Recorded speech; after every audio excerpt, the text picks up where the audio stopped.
Salut, je te souhaite la bienvenue dans ce podcast. Je suis Laetitia Baccara, fondatrice du programme de souplesse Elastic Academy. Et à travers ce podcast, je partage avec toi mon parcours, mes expériences et mes enseignements sur le domaine de la souplesse intérieure et extérieure. Ici, nous parlons de mobilité, de flexibilité, d'adaptabilité, d'ouverture d'esprit et d'amour de soi. Ensemble, ouvrons notre esprit, ouvrons notre cœur et amenons notre corps à se mouvoir en toute liberté. Apprenons sur nous, sur notre corps et reconnectons-nous à lui. Faisons de la place pour la confiance en nous, en la vie. Ensemble, avançons vers nos objectifs et vers nos rêves. Soyons fiers de nous et croyons en notre potentiel. Je t'invite à partager, liker et à commenter ce podcast s'il te plaît, s'il t'inspire ou encore mieux, s'il t'aide. Ainsi, nous pourrons ensemble impacter, guider, aider davantage de monde autour de nous. Je suis ravie de t'accueillir ici et je te souhaite une très belle écoute. Hello, hello, bienvenue à toi du coup dans ce nouveau podcast dans lequel je voulais aborder la notion super importante d'écoute de son corps et je vais t'expliquer pourquoi pour moi c'est vraiment la base finalement pour perdurer dans le temps, dans tout ce que tu fais, dans tout ce que tu entreprends au quotidien. Mais c'est aussi la base finalement pour avoir un corps détendu qui ne subit pas les tensions internes que tu peux avoir dans ton quotidien. Donc finalement, ça fait des années et des années que j'ai appris cette notion d'écoute de son corps et c'est vraiment pour moi cette notion-là qui m'a permise de me sauver de plein de choses, de plein de situations, comme des blessures physiques par exemple, notamment quand je faisais pas mal de compétitions, de sport. Donc clairement l'écoute de mon corps, ça m'a vraiment permis de pas subir de dégâts physiques, de blessures, de choses trop graves qui m'auraient par exemple fait arrêter mon sport ou qui m'auraient obligé finalement de tout stopper, de tout arrêter. Et puis par la suite, j'ai commencé à écouter mon corps par rapport à mon mental, par rapport à mes émotions, par rapport à tout ce qui est en fait finalement à l'intérieur de nous, par rapport à tout ce qui est cette vie intérieure comme on pourrait l'appeler, et qui du coup impactait énormément mon corps. Mais avant ça, si tu veux, à cette époque-là, il y a encore 5 ans, 4 ans en arrière, donc c'est assez récent finalement que j'ai commencé à écouter mon corps. Ça fait, on va dire, une année maintenant que j'ai appris à écouter mon corps par rapport à ses émotions internes.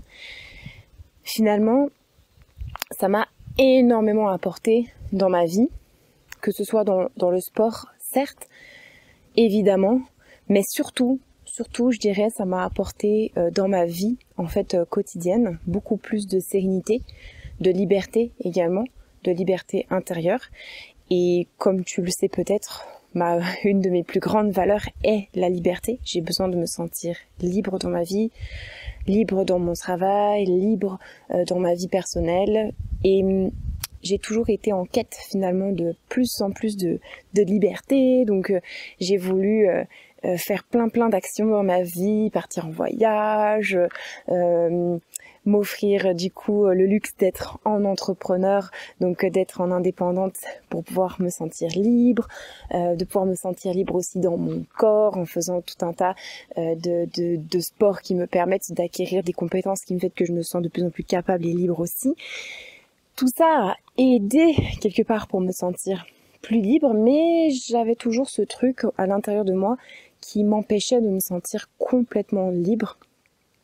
Et en fait, c'est en rencontrant une coach de vie et où j'ai commencé à me faire coacher aussi sur ce plan-là. À la base, en fait, j'y suis allée, si tu veux. C'était vraiment voilà, il y a vraiment quelque chose à l'intérieur de moi qui bloque et je sais pas pourquoi. Et vraiment, je suis allée en lui disant ça, c'est-à-dire, je sens que j'ai tout pour réussir, j'ai tout pour me sentir bien, j'ai pas de raison de me plaindre, j'ai pas de raison d'être pas bien, d'être malheureuse ou enfin voilà, d'être des fois dans des états dépressifs presque entre guillemets, alors que j'ai tout dans ma vie et presque je culpabilisais de ça. Finalement, je me disais mais c'est pas possible, t'as pas le droit, il y a des personnes qui sont pires que ça, etc., etc. Et donc j'y suis allée en me disant bah voilà, j'ai tout pour réussir et finalement je sens qu'il y a quelque chose qui bloque à chaque fois. Et il y a quelque chose qui m'empêche de réussir pleinement et de me sentir pleinement bien dans ma vie, pleinement en réussite, etc. Et je ne sais pas c'est quoi. Je ne sais pas c'est quoi. J'ai l'impression que ça vient de moi. Je le dis comme ça, je m'en souviens très bien. J'ai l'impression que ça vient de moi, j'ai l'impression que c'est à l'intérieur.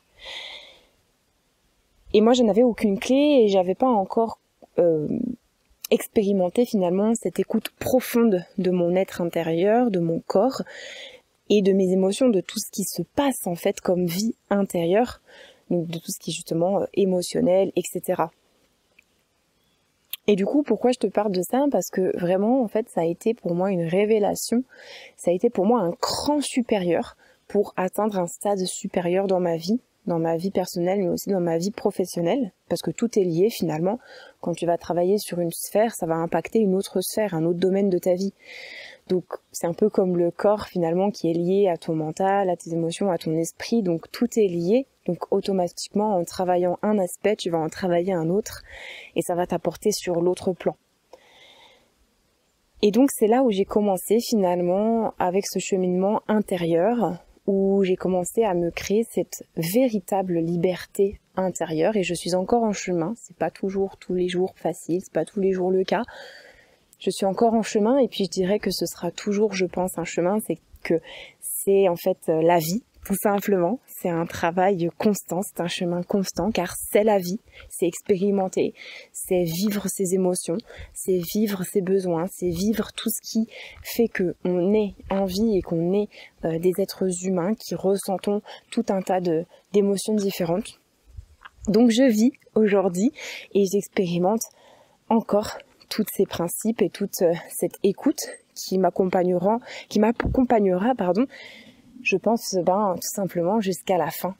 Une fois que tu as compris ça, une fois que tu l'as intégré, une fois que tu l'as vécu, c'est comme le vélo, je dirais, ça ne s'oublie pas et ça fait partie de toi, et tu arrives petit à petit à l'intégrer de plus en plus dans ton quotidien. Tu écoutes de plus en plus, tu es de plus en plus à l'écoute de toi-même, de ton corps, mais aussi des autres finalement. Ça aussi, ça impacte sur ta relation aux autres, sur ta vie aussi externe.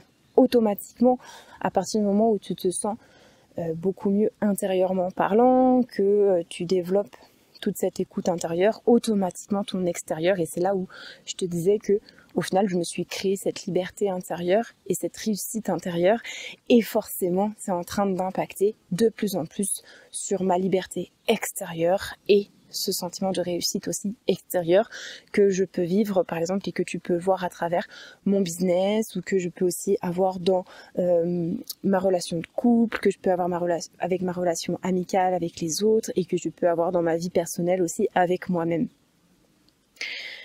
Donc l'écoute de son corps, c'est vraiment pour moi la base pour perdurer dans le temps, dans tout ce que tu fais et entreprends, parce que si tu n'as pas ça, si tu n'écoutes pas, au bout d'un moment, ça va te péter à la figure. Ça va vraiment te péter à la figure. Alors, plus ou moins violemment, en fonction du degré de non-écoute que tu auras fait.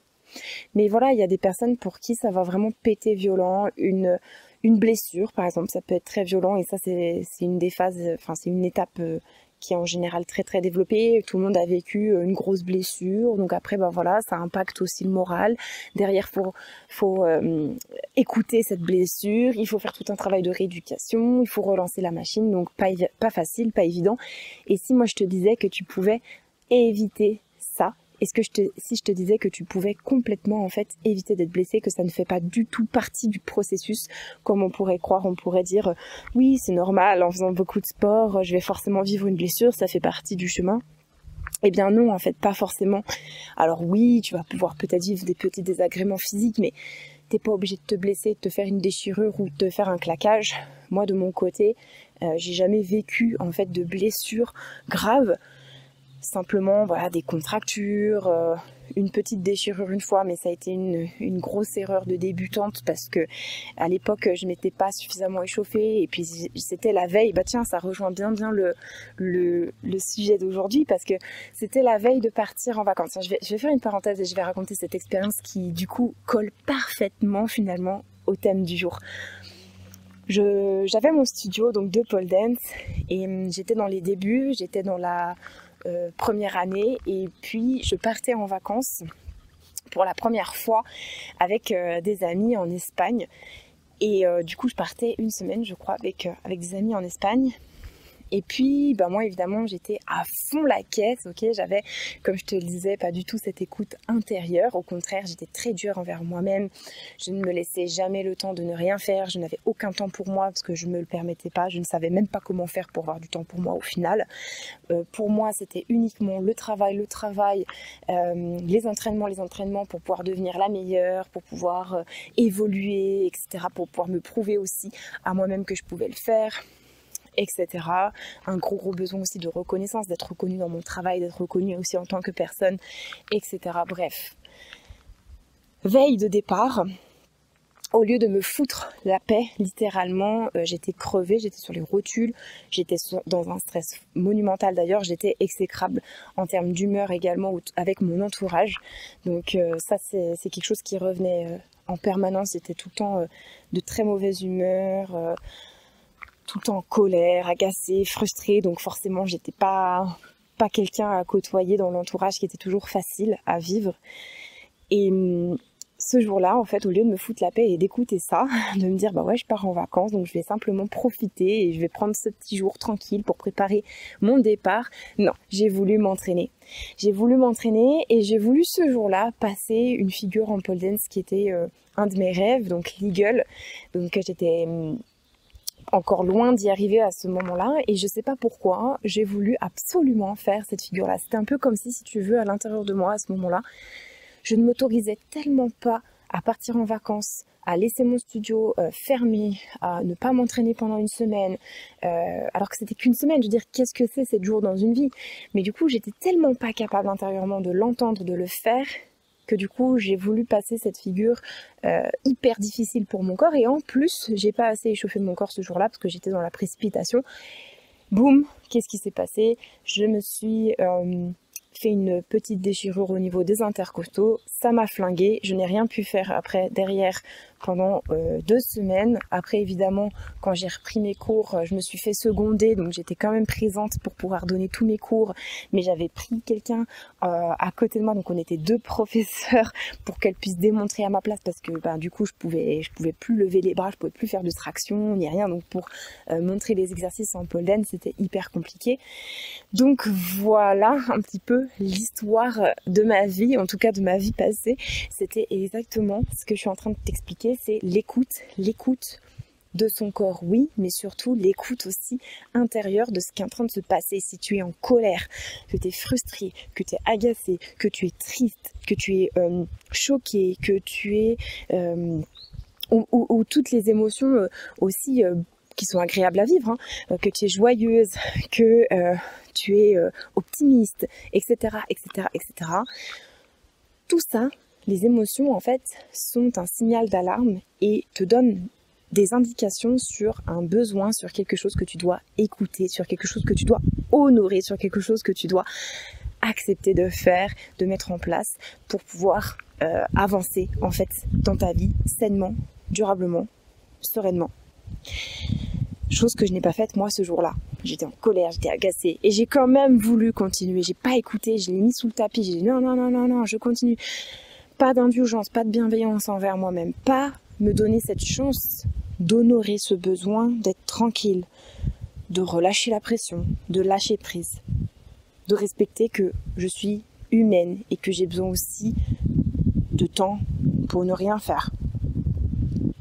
J'espère que l'exemple que je t'aurais donné est parlant. Évidemment, c'est un exemple très personnel, mais en fait, tu vas pouvoir en trouver plein d'autres dans ta vie et je suis sûre que même là c'est en train de fuser dans ta tête et tu es en train de voir plein de situations que tu as pu vivre dans ta vie un peu cocasses où finalement tu vas te dire mais ouais en fait peut-être qu'à ce moment-là j'étais en conflit intérieur et que j'ai juste pas écouté ce qui était en train de se passer. Et tu vois, les émotions c'est toujours des choses qui vont venir te faire palpiter le cœur, qui vont venir te faire les mains moites. Il peut y avoir vraiment des signaux physiques derrière qui vont se faire en fait, parce qu'une émotion c'est vraiment un mouvement vers l'extérieur, donc c'est vraiment un ressenti interne, et puis derrière ça va venir s'extérioriser, s'imprimer dans le corps, et toute émotion qui n'est pas exprimée s'imprime. Donc une émotion c'est un mouvement vers l'extérieur. Si tu ne l'exprimes pas, donc déjà que tu n'acceptes pas cette émotion, que tu ne l'écoutes pas et que tu ne fais pas en sorte de répondre aux besoins derrière cette émotion, elle va s'imprimer, et c'est pas pour rien qu'on dit d'écouter son corps, et qu'aujourd'hui on est très nombreux et nombreuses à avoir des tensions dans notre corps, d'avoir un corps tendu avec plein de problèmes physiques, avec des maladies aussi qui ne font que d'augmenter, toutes ces maladies chroniques aussi, tendinite, fibromyalgie, etc., qui sont en fait des signes du corps qui n'en peut plus, qui a juste boum, qui a craqué, qui a laissé tomber, qui t'es arrivé au summum. T'es arrivé au summum en fait de ce que ton corps aussi pouvait endurer. Donc à un moment il dit stop et il t'envoie un gros signe. C'est un petit peu comme un petit tac tac. C'est un petit peu comme un bip on va dire. Donc au début ton corps il va faire des petits signaux que tu entends peut-être pas parce que t'es pas très à l'écoute et que t'es dans un brouhaha quotidien avec ta vie quotidienne, tes enfants à gérer, ta vie pro, ta vie de couple, et puis après tu vas voir tes amis, donc t'entends pas parce que tu te laisses jamais ce temps pour toi, pour ne rien faire, pour écouter. T'es jamais seul avec toi-même pour écouter ces signaux, ou alors dès que tu les entends, tu te dis ouais non c'est bon, j'écouterai plus tard, c'est pas très grave. Donc ça fait un petit bip, bip, bip. Et puis toi tu n'écoutes pas, donc ton corps il va augmenter la dose, et puis il va t'envoyer un signal un petit peu plus fort, bip bip, bip bip, bip bip. Donc là tu commences à avoir des grosses contractures, ça commence à être difficile de se lever un petit peu le matin, c'est rouillé, t'as mal au dos, ça commence à avoir de mal de dos pendant des semaines, et puis t'écoutes toujours pas, tu te dis bon ça finira bien par passer, je m'en occuperai un petit peu plus tard. C'est rien de grave, je vais pas non plus faire ma chochotte, etc. Et puis du coup, ton corps il va t'envoyer encore un signal plus fort. Bip, bip, bip, bip. Bip, bip, bip, bip. Boum, lumbago, sciatique, tout ce que tu veux. Boum, j'arrive plus à me lever de mon canapé. Et là, ça devient critique. T'es obligé de t'efforcer à l'arrêt. Là, t'es obligé d'avoir le médecin, t'es obligé de prendre peut-être des relaxants, des anti-inflammatoires. Boum, médicaments. T'es obligé de t'arrêter complètement. Ah, ça fout les boules. Là, dans ce moment-là, tu te sens incapable, ça te saoule, tu es encore plus frustré, agacé. Tu n'écoutes toujours pas finalement. Tu ne te laisses toujours pas le droit d'être vulnérable et à ce moment-là, de prendre ce temps. Donc tu vis cette blessure comme quelque chose d'affreux, comme quelque chose de frustrant, comme quelque chose d'accablant. Et à force, et là ce sera sur des années, parce que le corps est tellement bien fait qu'il encaisse énormément bien, donc ça va se prendre sur des années, mais à force tu vas faire ça, puis tu vas te reblesser, et tu vas te reblesser, et puis tu vas revivre encore des maladies, et tac, et ça va faire des couches, et des couches, et des couches. Et un jour, blackout, peut-être quelque chose de plus grave, ce que je te souhaite pas, ce que je souhaite à personne, et c'est pour ça aussi que je fais ce podcast et que j'en parle, parce que pour moi c'est vraiment une grosse cause de nos maux, ok, pas de tout évidemment, mais ça en fait énormément partie, et pour moi ça fait partie de 70% voire 80% de nos maux aujourd'hui qu'on n'écoute pas en fait. On n'écoute simplement pas les signaux que notre corps nous envoie. Donc j'espère que ce podcast il te met une petite alarme, une petite graine dans la tête pour faire peut-être plus attention dans les prochains temps à ce que tu ressens. Et faire attention à ce que tu ressens, ce n'est pas être faible, c'est faire preuve de vulnérabilité, oui, mais en fait c'est une énorme force. Et renouer avec cette vulnérabilité va te rendre encore plus forte, va te permettre d'encaisser encore mieux les choses, parce que finalement tu verras que en les acceptant et en les écoutant, elles vont passer plus vite, ça va être plus fluide, et tu vas développer plus d'énergie, et tu vas te sentir beaucoup plus énergique et dynamique dans ta vie, et tu vas te sentir mieux, et tu vas pouvoir finalement faire de plus en plus de choses sans devoir toujours être dans cet état d'esprit de « Oh, j'ai mal, et je subis, et j'encaisse ». Mais c'est un cercle vicieux encore une fois. J'espère que ce podcast t'aura fait du bien et j'espère vraiment qu'il va t'aider dans les prochains jours. C'est le but, à écouter peut-être. Essaye d'avoir même ne serait-ce que 5 minutes. La méditation par exemple, c'est vrai que on aime ou on n'aime pas.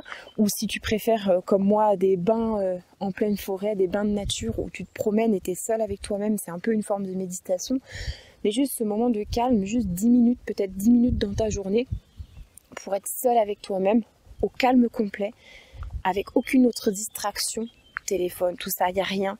Et t'es juste avec toi et t'écoutes ce qui se passe. Oh tiens, là je respire saccadé. Là j'ai du mal à respirer pleinement. Qu'est-ce qui se passe? Est-ce que j'ai une boule au ventre? Est-ce que j'ai une boule dans le thorax? Qu'est-ce que ça veut dire? Pourquoi j'ai cette boule? Est-ce que cette boule reste durant les prochains jours? Est-ce qu'elle reste durant les prochaines semaines? Si elle reste, pourquoi elle est toujours là? Qu'est-ce qui se passe? Qu'est-ce qui se passe dans ma vie pour que j'ai cette boule? Et tu vas pouvoir te sonder et petit à petit t'écouter. Et tu verras qu'à force de faire ça, peut-être au début, tu n'arriveras pas à calmer les maux physiques tout de suite. Peut-être que tu vas devoir déjà les écouter et accepter ça et puis déjà faire ce gros travail. Mais en prendre conscience, c'est le premier pas.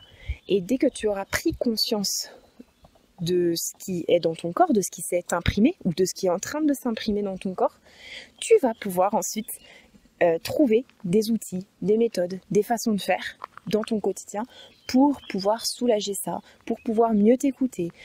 Et si tu as besoin de te faire accompagner sur le sujet, n'hésite pas. Moi aussi, je suis là pour ça et j'accompagne sur ces outils-là pour pouvoir te donner justement de la matière ensuite, pour t'aider à conscientiser les choses. Et derrière, manifester, vraiment pouvoir mettre en place des outils qui te permettent de manifester ensuite cette prise de conscience dans ta vie quotidienne afin de te permettre de vivre déjà beaucoup mieux avec toi, de vivre beaucoup mieux avec ton corps et pouvoir après derrière déployer ton potentiel physique et mental beaucoup plus. Parce que si tu n'es pas bien, je le répète, c'est la base après pour perdurer et c'est la base pour pouvoir évoluer. Si toi déjà t'es pas bien et que tu vis ce cercle vicieux en permanence, tu n'arriveras pas à atteindre tes objectifs. Tu n'arriveras pas à atteindre tes objectifs. Ton objectif premier, c'est déjà d'être bien et de pouvoir t'occuper de toi. Sinon, tu vas être limité. Tu seras toujours confronté à ce mur et cette barrière, comme je t'expliquais au tout début du podcast, où moi, je suis allée voir une coach pour ça, parce qu'à chaque fois, boum, confronté à la barrière, boum, confronté au mur. Pourquoi ma vie n'upgrade pas? Pourquoi je n'arrive pas à atteindre ce prochain stade? Moi, personnellement, je te fais part de mon expérience sur le sujet et en tout cas d'une partie de ce qui m'a permis de pouvoir passer cette étape, passer ce cap et me sentir beaucoup mieux avec moi-même et pouvoir également upgrader ma vie comme je te le disais. J'espère que ça t'aura aidé et je me tiens à ta disposition dans les commentaires de ce podcast. J'ai hâte d'avoir tes retours sur le sujet.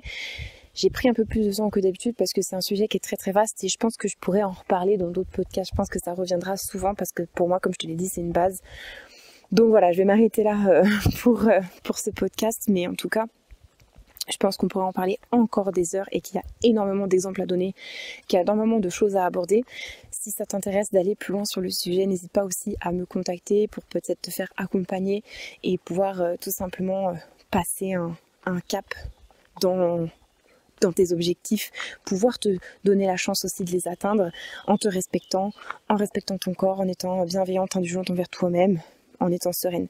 Je te remercie pour ton écoute et je te dis à très bientôt. Ciao!